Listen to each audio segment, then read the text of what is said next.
Assalamualaikum warahmatullahi wabarakatuh. Perkenalkan, nama saya Tiar Lestari. Di video kali ini saya akan menjelaskan kaidah fikih al-masyaqqah tajlibu at-tasyir. Ada yang belum tahu belum sih kaidah fikih al-masyaqqah tajlibu at-tasyir? Kalau belum tahu, tonton terus ya video ini sampai akhir. Kaidah fikih al-masyaqqah tajlibu at-tasyir bermakna bahwasanya setiap kesulitan yang nyata, berat, dan di luar kebiasaan manusia dalam menjalankan hukum syariat menjadi alasan yang sah secara syar'i bagi diberikannya kemudahan atau yang disebut taisyir atau keringanan hukum atau yang disebut rukhsah. Kesulitan musyaqqah yang dimaksud dalam kaidah ini bukan sekedar rasa malas, enggan, atau ketidaknyamanan ringan, melainkan kesulitan yang pertama benar-benar terjadi secara faktual, yang kedua berpotensi menimbulkan mudarat baik yang fisik, jiwa, harta maupun akal, yang ketiga melebihi batas kemampuan normal manusia, yang keempat itu ada jika dipaksakan justru bertentangan dengan tujuan syariat atau maqasid syariah. Apabila kondisi tersebut terpenuhi, maka syariat Islam tidak menuntut pemaksaan hukum secara sempurna, melainkan menyesuaikan bentuk pelaksanaannya agar tetap dapat dijalankan tanpa menimbulkan bahaya.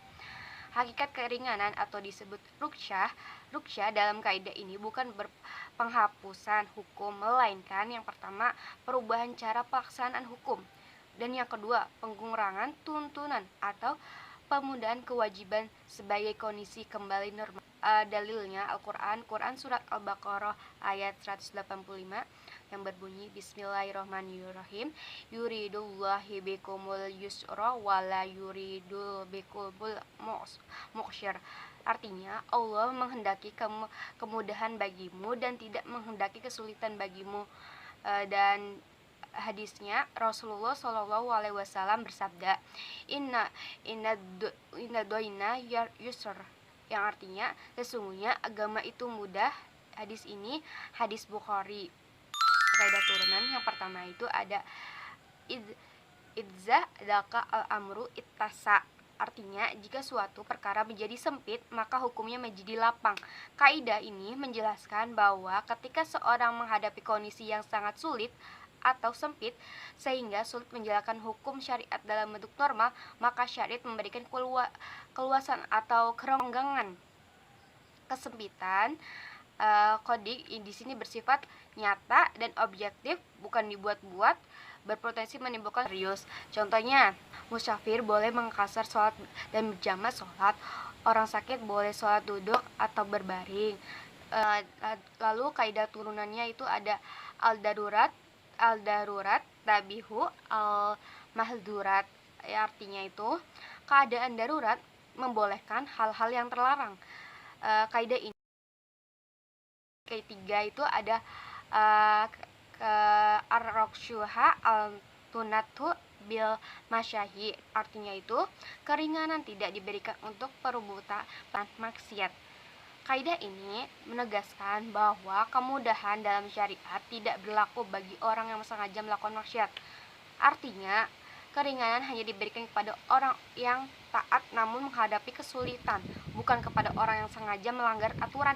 Contohnya, orang yang berpergian untuk maksiat tidak berhak mendapatkan keringanan sholat.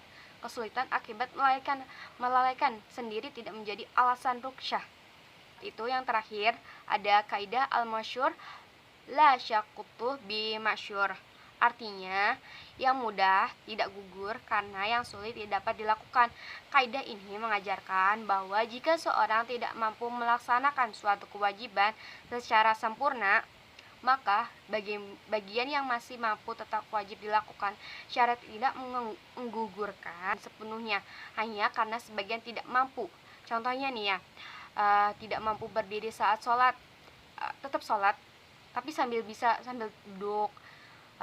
Yang kedua, contoh yang kedua ini tidak mampu puasa penuh, tetap menahan diri sesuai kemampuannya. Jadi itu kita nih puasa, kita udah niat puasa, terus akhir pertengahan hari tuh ngerasa sakit, itu boleh buka karena alasannya sakit.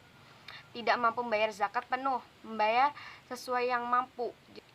Jadi kesimpulannya, kaidah al-maqasyatut tajlibu at-tasyir menegaskan bahwa Islam sebagai agama rahmatan lil alamin tidak menghendaki penderitaan dalam ketaatan, melainkan mengatur pelaksanaan syar'i secara mampu, profesional, dan berkelanjutan dengan tetap menjaga manusia dari kesulitan dan mudarat tanpa menghilangkan nilai ketaatan serta tanggung jawab kepada Allah Subhanahu wa taala. Video saya kurang-kurangnya mohon maaf warahmatullahi